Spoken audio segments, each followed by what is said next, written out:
there are over 50,000 complaints registered with the UP RERA, which is a staggering almost 40% of the entire nation's real estate complaints registered with various RERAs. Now, how UP is going to get out of this realty mess? We are now joined by Mr. Sanjay Bhoosereddy, the newly appointed UP RERA Chairman. Welcome, sir. Namaskar. Sir, the first question is, what is your strategy to take UP homebuyers out of this real estate mess, the entire state which is in a big real estate mess right now? See, the government of the day and the UP RERA authority, it is very clear that we have to protect the home buyers and we have to ensure that they get justice. And in that, UP RERA has done good job. The founding chairman and the team had done good work, but we have to take it forward. We have to ensure compliances. Like you have said that there is a big number of cases. What we are trying to do now, apart from deciding the complaints, we have to ensure that the execution of these complaints are done timely. Because a person comes, he files a complaint, in 4, 5, 6 months, the complaint gets decided because it's a judicial proceeding. After hearing both the sides, the court passes an order, RERA authority, court, they pass an order. And then we have to also ensure that the orders are complied. So either in the shape of an RC, recovery certificate, or whatever compensation or whatever has been decided, or whatever penalty or other things have been put. So that has to be implemented. So we have to go for a very extensive and intensive monitoring to ensure that each RC is properly monitored and the money comes back quickly. Execution of RCs has been a problem with UP RERA throughout. So do you plan to devise a strategy and mechanism so that RCs are implemented on time very swiftly? We will set up a good, either through our system analytics, because we have a very good portal, everything is online. So through that, by way of additional coding, we'll do that. Or we'll set up a cell to ensure that each and every monitor gets attention. Okay. Now, sir, since the problem is such a huge with UP, you think legal remedy is the only course with the buyers and the builders? No, it is more than legal or legality or legal jurisprudence. It is an economic issue also. And the prime focus of problem solving or resolving is to ensure that the economic issues involved, the financial issues involved, the liquidities issues involved has to be addressed. Now, we are also we are starting a counseling, educating program on a large scale with the help of Department of Information, Government of UP, and we'll try to educate. See, RERA Act envisages and foresees that if a project has been registered with RERA and has been published in public and for public by the developer or the promoter, that project and people have participated, that project has to be completed. It cannot be aborted. It is not like we dispose of the case in dismiss in default, or we dispose of it by passing some order and terminating the problem. No. Here, if a project has been registered and it has begun and it has put in public by the promoter and people have participated, which means the house owners or the allottees, their interest have been accrued. It has been accrued. So now we have to ensure by all means, using the RERA law, to complete the project, complete the number of units which are there in that project, and ensure that by and large whatever has been promised is handed over to the allottee, so that everybody has a dream to have a house or an apartment flat depending upon one's financial status, 3-bedroom, 2-bedroom, 4-bedroom, 5-bedroom. So, and the requirement, they have that dream. So that dream has to be fulfilled. It may not be total 100%, but it has to be 99.99%. There can be some deficiency, but the broad overall has to be ensured. So it's an economic issue. So it has to be answered in an economic manner. We have to work out the finances, the economics of it, and ensure that it comes to a logical conclusion. So basically, the objective is deliverance of the housing units. Yes, housing units. Okay. And it's not legally deciding this way, that way, punishing this one, that one, giving some interest to this one party or to the other. That will not solve. Ultimately, the final outcome of the act is envisaged in the shape of a dwelling unit. So that has to be delivered. Okay. Now there are escrow accounts with the banks, which is a stipulation of RERA Act. Now, are the promoters following those regulations, those guidelines? Are you going to monitor, or what are the things that you are taking in this direction? The Act envisages 3 accounts. The collection account, where all the project money from allottees will come and be deposited. Then there is a separate account, which is basically a project account, from where all construction activities has to happen. The third one is operations account. So once the money is collected into the collection account, automatically the promoter has to transfer 70% into the separate account, which is a project account, 30% into the operations account, from where he will do his other sundry expenses. Now, we have a very good mechanism by an authority order dated 24 December 2020. But in that, we are making some reforms further to bring in an institutional mechanism whereby there is an interlocking system, so that no diversion or diversionary tactics is applied by any promoter, right? So now new projects, when we'll be taking up for registration, there we are putting a new an additional condition, and which would be a new condition, that when the promoter will go and get the map approved, assemble the land, map approved, open the bank accounts, do the formalities, he will have to give a standing advice to the bank that from my collection account, whatever money is deposited by the allottees, on the same day, 70% would be credited into the separate account, which is the project account.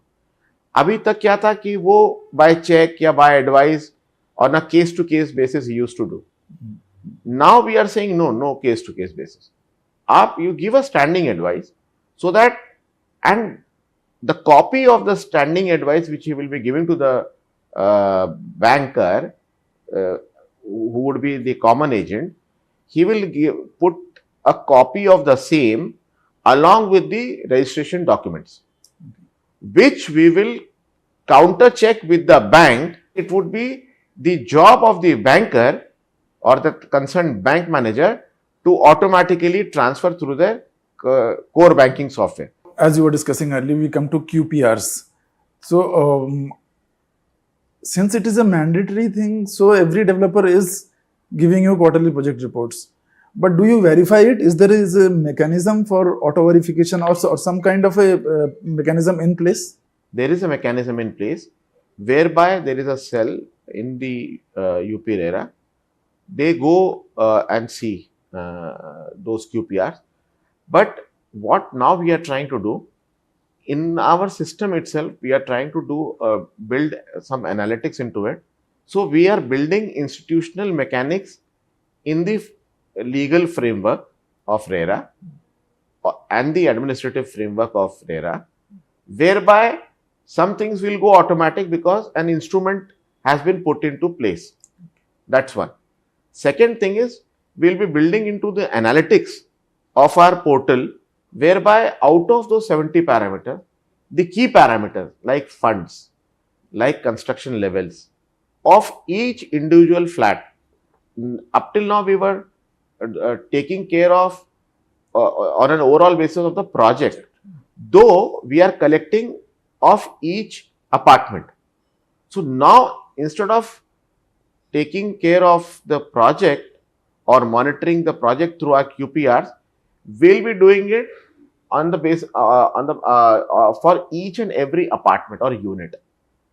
Because there is a possibility that he may, out of 100 apartments, he may be under pressure or for some reason, he may do it for 50% everything. So his average would be 50, but for remaining 50, he wouldn't have done anything. So we'll be picking up out of those 70, 80 parameters, some key parameters, which would take care of the broad aspects of QPR monitoring. There's one major problem in this particular area, which is many of the projects are completed, received their completions and all, but registration is not happening because there is a due from the builder to the local development authority, be it Noida Authority or Greater Noida Authority. Now the buyers have paid, the house is ready, but they can't register the flat. So any plan to delink registration from the builder's dues? This matter has been in active consideration of UP RERA. UP RERA has given its recommendations to state government and to the Niti Aayog committee, which was chaired by the CEO Niti Aayog. Niti Aayog, after listening to every stakeholder in NCR, has given its report. It is under very active consideration of the government. There is every likelihood that you may see a solution in a month, because the Honorable Chief Minister is very, very categorical on this point that this problem has to be resolved. So the Investment and Industrial Development Commissioner, Mr. Manoj Kumar Singh, he is aware of this fact and he has initiated action on the report of Niti Aayog. One should not be surprised if it happens more than what people expect. That would be a good thing. There are two last things that I am going to ask. One is, since you have assumed charge, what is your agenda, your prime agenda? See, my prime agenda is that we will have to educate the allottees of their rights and obligations. Every citizen or every allottee or a buyer who intends to buy a property in Uttar Pradesh should be aware of the fact that every project has to be registered under RERA. If it is not registered under RERA, we would request every such intending buyer to immediately file a complaint in RERA or inform RERA that a particular project has been launched without registration. So all these education, counseling, we are drafting a good scheme, and we'll go through all sorts of mass communication, media, print media, electronic media, so that they get educated. There is a very good mechanics of registration, but in that we are building some more layers. One layer is whether that land is a properly acquired land by the promoter, or is he trying to build which is not a properly acquired and then get into litigation. So therefore, we are asking them, when you are getting your maps approved by the development authorities, please put in a zero layer, where zero layer of revenue GIS map, which the state government has come up with a very nice scheme of going GIS based maps, master plans rather, in major 13 districts in phase 1. So in districts where, in these major 13 districts, which covers all these major development authorities, where all the master plans would be GIS based, where the revenue plots would also be incorporated, because once you put it GIS, so each plot comes into it, right? So once a master plan is GIS based, So the revenue khasra would also come into GIS base, and that will become the zero layer. Basically, institutional building with auto checks and balances and interlocks. If you do this, then only you will be allowed the next gate. If you don't, next gate will not open. Lastly, UP RERA Chairman's message to the developer community. See, we have three stakeholders. One is our allottee. So our tilt 1 degree would be towards the allottee, because they are amorphous in nature. They are not very organized. They may be organized project wise. Then we have the builders or the developers, the promoters. They are our second major stakeholders. Third are the agents. Now we are telling everyone that please come with clean hands. Please, the developer has every right to make money, but by fulfilling his obligations. Whatever profit you have, you take that. But you can't fix a buyer in the sense that he gives you full money, you divert his funds to some other project, you come up with another project, then you take some money and then you divert that money into the third project, and then there's a cascading effect of allottees. So this will not happen. The third one, the agents, for them also we are coming up with a good training, a certification and registration program. So we are bringing up a scheme where we'll train them for 24 hours of how to handle the sector. What are the important aspects of the sector? And then a degree of ethics, a degree of morality, a degree of financial fidelity, all that will have to be taken, has to be addressed or has to be obeyed. We would ensure that everybody adheres to the law, complies the law and goes by the rule of law. Otherwise, they will have to suffer the wrath of law. Thank you very much, Thank sir, you very much. for your time. Thank you. So that was UP RERA Chairman in his first interview with the media.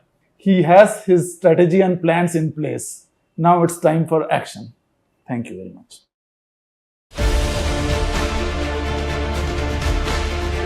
How do world leaders view India? I've long believed that the relationship between the United States and India is will be one of the defining relationships of the 21st century. The bright spot of the global economy. The growth rate for India, which is 6.8 in 2022. Let's not forget, this is one of the bright spots in the global economy right now, such a high growth rate. The potential of India is enormous, and you have now a reformer, a radical reformer, who has the ability to transform it. On the verge of a big transformation. इस अमृत काल में हमारे संकल्पों की सिद्धि हमें आजादी के 100 वर्ष तक ले जाएगी. A magnet for investment. I'm actually incredibly excited about the future of India. I think India has more promise than any large country in the world. The world is bullish on India. Moneycontrol is bullish on India. Join the campaign. Tweet to us with #MC Bullish on India.